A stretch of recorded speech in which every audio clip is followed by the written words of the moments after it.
Welcome students.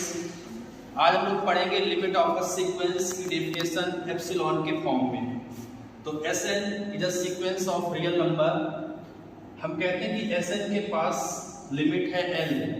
कब? जब for every epsilon, epsilon means greater than zero, means कोई भी पॉजिटिव नंबर है जो कि जीरो से बड़ा है।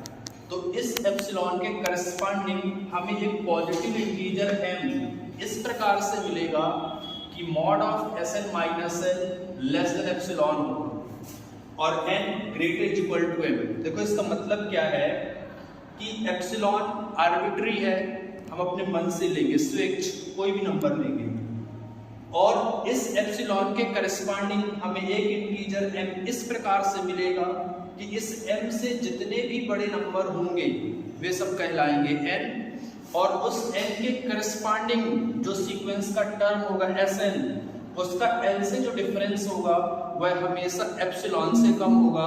और एप्सिलॉन आप कुछ भी लिख सकते हो अपने मन से, 0.1, 0.2 जो भी आप चाहो। फॉर एग्जाम्पल हम एक सीक्वेंस ले रहे हैं 1/n, इसके टर्म 1, 1/2, 1/3 इस तरीके से डिक्रीज हो रहे हैं। तो हम देख रहे हैं, पहले हमने डेफिनेशन पढ़ा था लिमिट ऑफ अ सीक्वेंस की कि जब हम इसके nth टर्म को इनफाइनाइट की ओर इंक्रीज करते हैं तो यह सीक्वेंस जीरो की ओर कन्वर्स करती है। तो हमने डेफिनेशन बताया था कि यदि किसी सीक्वेंस के हम nth टर्म को इनफाइनाइट की ओर लेके जाएं तो वह सीक्वेंस जिसकी ओर जाती है वो उसका लिमिट होता है। तो हमने देखा कि यह जीरो की ओर जा रहा है, तो अब हम लेते हैं L की वैल्यू जीरो, मीन्स हमें पता है कि यह जीरो की ओर जा रहा है, मीन्स इसकी लिमिट जीरो होगी। तो अब हम इस डेफिनेशन को वेरीफाई करेंगे कि ये ट्रू हो रहा है या नहीं, और हमने एप्सिलॉन ले लिया 0.1। अब Sn माइनस L हमारा क्या है? जीरो, एप्सिलॉन हमने लिया 0.1, फिर Sn 1/n लेस देन 1/10। इसको हमने सॉल्व किया तो निकल गया n ग्रेटर देन 10। n 10 से बड़ा है, मीन्स 11, 12, 13, 14। तो n क्या है? 10 से बड़े। तो 10 से बड़े जितने भी नंबर्स होंगे 11, 12, 13, उनके करस्पॉन्डिंग जो सीक्वेंस का टर्म होगा, जैसे S11 के करस्पॉन्डिंग क्या होगा? S11, S12, S13, तो जो नंबर्स हैं, तो 10 से जितने भी बड़े नंबर हैं उनका, तो 10 से बड़े जितने भी नंबर हैं मींस S11, S12, S13, इन सब का हम देखेंगे कि उसके L से जो डिफरेंस होगा एप्सिलॉन से कम होगा। तो हम यहाँ रख रहे हैं, जैसे Sn हम क्या लेंगे अब?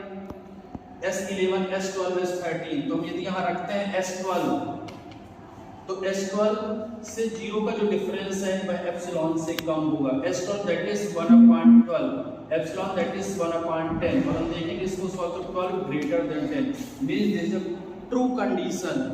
तो हमने S12 से देखा, इसी प्रकार S11 से आप देख सकते हो, S13, S14, तो 10 से जितने भी बड़े नंबर्स हैं उन सब का जो डिफरेंस है वह हमेशा किससे कम होगा?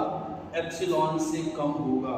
तो इस प्रकार आज हमने देखा पिक्चर के माध्यम से कि किस प्रकार से mod of Sn minus L less than epsilon होता है। अब देखो इसका मीनिंग भी क्या होता है, हम लोग पढ़े हैं इनइक्वालिटी में कि mod of x less than a है। इसका मीनिंग ये होता है कि x is lies between -a to a।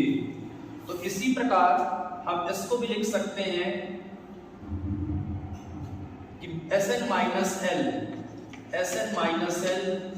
Lies between minus epsilon two plus epsilon. इसमें हम तीनों में L को ऐड करेंगे, L minus epsilon less than Sn less than L plus epsilon.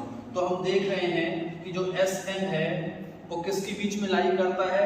L minus epsilon और L प्लस एप्सिलॉन के बीच में लाई करता है। तो इसको इस प्रकार से लिख सकते हैं कि Sn belongs to L minus epsilon to L plus epsilon. तो इसका एक मीनिंग है, हम इसको इस प्रकार से ओपन भी कर सकते हैं, राइट? Okay, thank you.